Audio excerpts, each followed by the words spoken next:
Guys, तो हम लोग जो सीरीज़ चला रहे हैं इसमें 4th एपिसोड है आज, और इस सीरीज़ का नाम है एग्ज़ाम सीरीज़ 2.0। और इसमें आज हम लोग कवर करेंगे रैंक्स इन आर्म्ड फोर्सेस।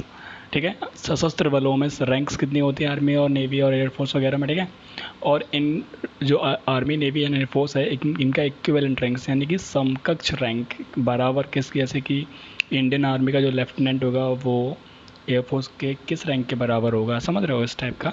और motto of army navy air force यानी कि आर्मी नेवी और एयरफोर्स के आदर्श वाक्य, जैसे कि एनसीसी का आदर्श वाक्य होता है यूनिटी एंड डिसिप्लिन, उसी तरह आर्मी नेवी एंड एयरफोर्स का क्या होता है, तो वो सब जानेंगे। क्लियर, तो बढ़ते हैं आगे।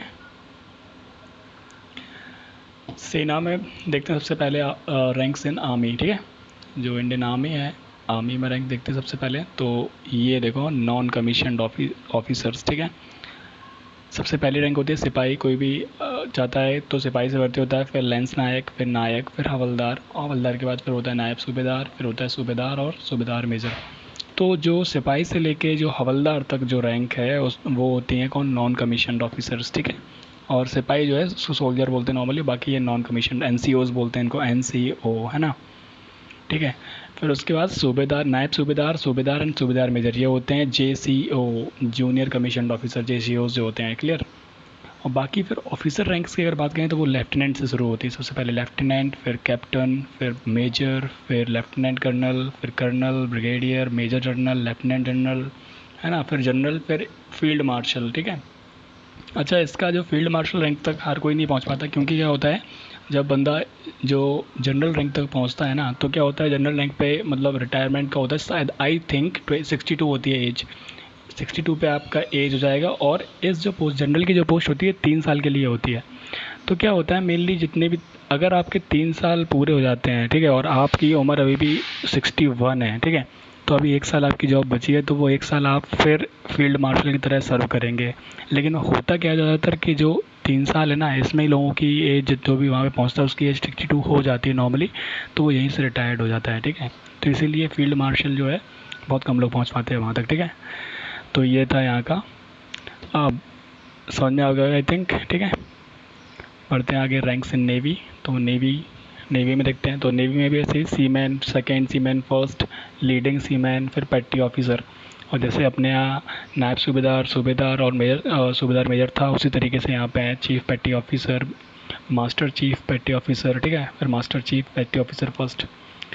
अब मेनली जितना पूछा जाता है, कभी भी ये रैंक्स नहीं पूछे जाते, ऑफिसर रैंक्स पूछे जाते हैं। ठीक है, तो ऑफिसर रैंक्स शुरू होते हैं सब लेफ्टिनेंट से। अपने आप सबसे पहला जो इंडियन आर्मी की अगर बात करते हैं वहाँ पे लेफ्टिनेंट होता है, बट यहाँ की अगर बात करें तो यहाँ सब लेफ्टिनेंट से शुरू होता है, सब लेफ्टिनेंट, फिर लेफ्टिनेंट, फिर लेफ्टिनेंट कमांडर, कमांडर है ना, फिर कैप्टन बनता है, commodore, rear admiral, vice admiral, admiral और admiral of the fleet. Clear, तो बहुत ईजी है ये सब।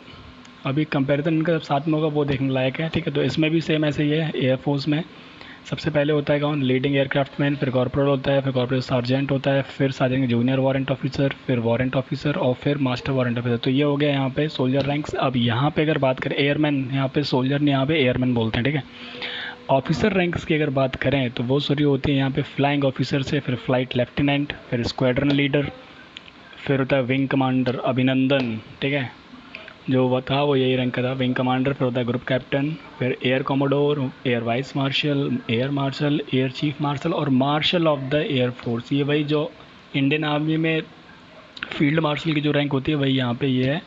और ऐसे ही ये इसमें था इंडियन नेवी में भी, जो एडमिरल ऑफ द फ्लीट है, ये जो इंडियन आर्मी में फील्ड मार्शल था और वहाँ पे कौन था, उसी के बराबर है। ठीक है, कुल मिला के ये अभी देखेंगे कैसे क्या है। ठीक है, आगे पूरा पता चलेगा।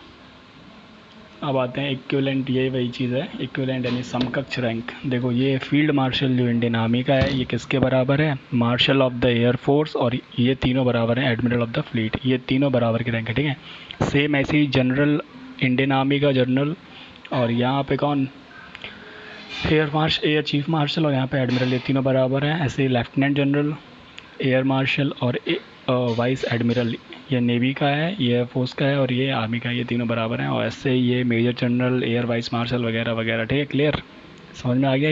ये सारी रैंक्स आपस में जो है बराबर है, तो इनका ही पूछा जाता है। तो आई थिंक इसमें कुछ एक्सप्लेन करने वाली बात तो है नहीं, खुद से देख लो और इसको हम लोग कर सकते हैं। Clear. Okay okay okay, keep slide show from beginning. Okay, देखो एक चीज़ और देख लेते हैं यहाँ पे। जो डायरेक्टर जनरल होता है ना एनसीसी का, डीजी, वो किस रैंक का होता है? वो होता है लेफ्टिनेंट जनरल रैंक का। क्लियर, ये जो रैंक है। और डायरेक्टरेट्स में कौन से रैंक का बंदा बैठता है? Major general. और ब्रिगेडियर किस में बैठता है? कौन सी रैंक में बैठता है? कहाँ पे बैठता है? ग्रुप हेड क्वार्टर में, ठीक है। और ये जो कर्नल और लेफ्टिनेंट कर्नल, ये कहाँ पे होते हैं? बटालियन के लेवल पे हेड होते हैं, ठीक है। तो ये ऐसी जनरली बता दिया मैंने आपको। तो अगर जब हम लोगों ने डायरेक्टरेट्स की बात की थी पीछे वीडियो में, तो हम लोगों ने बोला था कि जो डायरेक्टर जनरल डीजी है ना, वो तो जनरल रैंक का होता है, ठीक है, ठीक है। अभी अगर वही बात करेंगे हम लोग, अगर वो बंदा एयरफोर्स से वहाँ जाएगा, तो देखो ये तीनों रैंक इक्वल है ना। तो अगर इंडियन आर्मी से जा रहा है तो वो जनरल रैंक का होगा। सॉरी सॉरी सॉरी, ये गलत है। लेफ्टिनेंट जनरल रैंक का होता है, ये जनरल है, लेफ्टिनेंट जनरल रैंक का। तो अगर वो इंडियन आर्मी से जा रहा है बंदा उस रैंक के लिए, डीजी जो डायरेक्टर जनरल है एनसीसी का, अगर उस रैंक के लिए वो इंडियन आर्मी से बंदा जा रहा है, तो कौन सी रैंक का होगा? Lieutenant general. और अगर वो एयरफोर्स जा रहा है तो वो एयर मार्शल और वाइस एडमिरल। ऐसा क्यों? अब समझ में आ रहा होगा, क्योंकि ये तीनों इक्वल रैंक हैं। तीनों कोई भी इक्वल रैंक के बंदा वहाँ पहुँचेगा ना, इसी रैंक का। सेम ऐसा था जो डायरेक्टरेट्स थी एनसीसी की, उनमें इन तीन रैंक से कोई बंदा आता था। क्यों? क्योंकि ये तीनों रैंक बराबर हैं।